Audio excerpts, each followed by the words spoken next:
My name is Melissa Kavars Hall. Melinda was my sister. She was my only sister, and Peter Veal senselessly and brutally murdered her and Caleb Christensen on November 17th, 2016. Ma'am, if you just slow down a little bit for the court reporter, thank you. His violent act changed the world of my family and Caleb's family forever. I wish I could be there today to read this in person, but I live in Florida. I have already had to make 3 trips to Iowa since the murders. I have used up all of my vacation days at work and spent thousands of dollars. There are no words to describe what we have been through the past 9 months. Grief, anger, shock, heartbreak, and loss do not even begin to explain.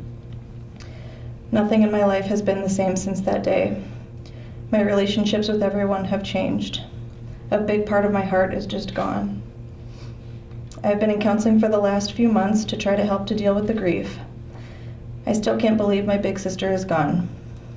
It still feels like someone else's nightmare. I can never pick up the phone to tell her something that no one else would understand but my sister. I didn't get to share the news that I was going to be a grandma for the first time, and I will never be able to share anything with her again. I wish I could tell her I loved her one more time. I had no idea our last phone call would be the last time I would ever get to speak to her.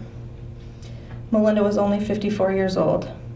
Besides being my only sister, she was also a mother, a grandmother, a daughter, an aunt, a cousin, and friend to many. Her life meant nothing to Peter Veal, but she meant a lot to many people. He has taken her away from all of us with no remorse. He has robbed her grandchildren of ever knowing their grandma. My parents are in their 70s, and this has been very hard on them as well. No parent should ever have to bury their child. My sister was a smart, loving, and always had the best sense of humor. She could always make you laugh no matter what was going on. She had a huge heart and always helped others. She was a great cook. In fact, she fed her murderer Thanksgiving dinner just hours after meeting him, and just hours before he shot her in the throat for no apparent reason. I will wonder for the rest of my life why he decided to kill 2 innocent people and attempt to kill a 3rd. I have heard he had a rough family life, but that is no excuse. Many people do, but don't become murderers. I am very relieved that Peter Veal will be locked up for the rest of his days on Earth so he can't hurt anybody else.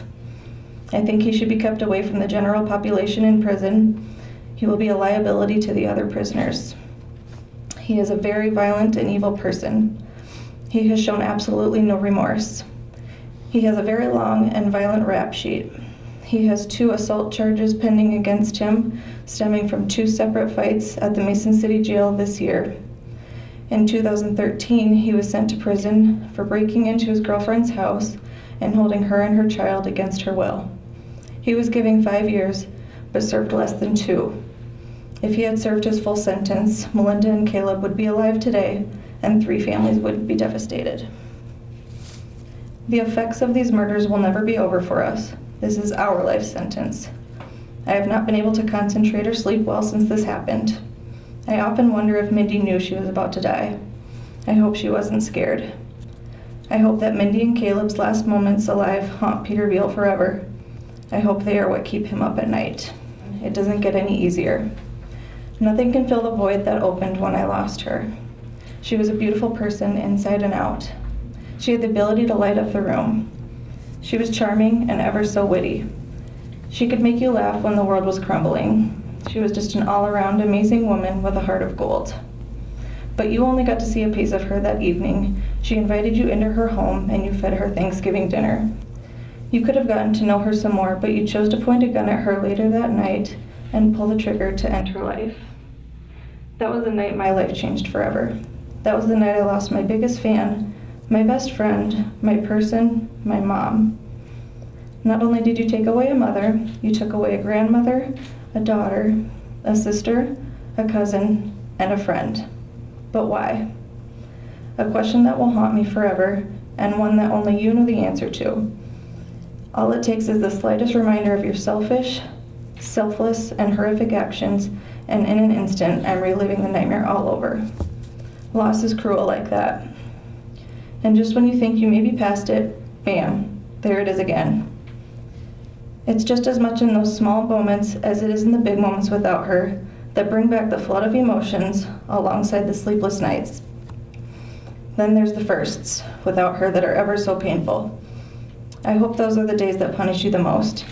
Your first holidays, birthdays, or anniversaries without all of the people and the things that you love most to make you happy. And when those days come, I hope you feel all the pain that you've put our families, including yours, through. I hope the court recognizes that you should never be allowed on the street after all of the horrific things you did on the night of November 17th and all of the violent things you have done throughout the years before that night. The time has finally come for you to be held accountable for your actions. No matter how long you sit in a cell, it will never bring back my mom, but it can serve justice to the victims and the families that we rightfully serve. September day in 2016, my front door was open to enjoy the weather. Soon there was a lady walking by and knocked on my open door. It was Mindy. She came in and we had a wonderful visit. She was talking about her children and grandchildren and how proud she was of them. We were opening doors, and during the hours of 2 a.m. on November 17, 2016, the door was forever closed. My name is Diana. I'm the mother of Caleb Christensen. You took the most important part of my life away from me. My one and only son, Caleb. Peter Veal, what did my son Caleb ever do to you? My understanding is you didn't even know him. He didn't deserve any of that punishment. Caleb was very harmless. He was a true friend, honest, loving, and caring. He had so many talents in so many ways. Caleb loved to play hockey, go fishing, ride his snowmobile in the winter, and loved country western music. This trauma and sadness has changed my life and my family in so many ways. Does that make you feel proud and special to take Caleb's life away from his family, especially me as a mother? The trauma and the pain I have gone through is the worst pain and suffering I've ever had in my heart, soul, and my life. I cry every day and every night. I can't eat, and I have a lot of anxiety, but that doesn't matter to you. I have a lot of heart problems now.